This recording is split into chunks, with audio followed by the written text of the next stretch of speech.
I'm a doctor and a pilot who is class 3 obese, aka morbidly obese. How am I fixing this? I'm losing the weight by following this simple protocol that could help you too. Let's discuss defense against the triple D attacks. This affects all of us. So what are we going to do about it? Get ready for some performance enhancing philosophy. What are the 3 Ds? The first D represents discouragement. This emotional disruption is the most destructive and widespread of them all because people become demoralized after failing a diet and gaining all the weight back.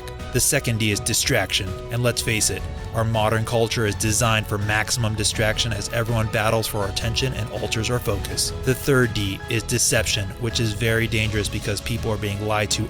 It's time to fight back. Welcome to the Knights of Veracity.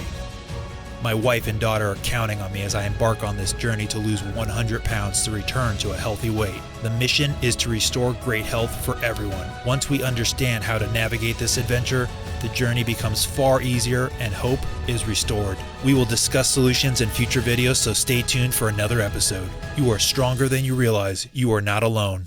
Every day, in every way, you are getting better and better. Godspeed.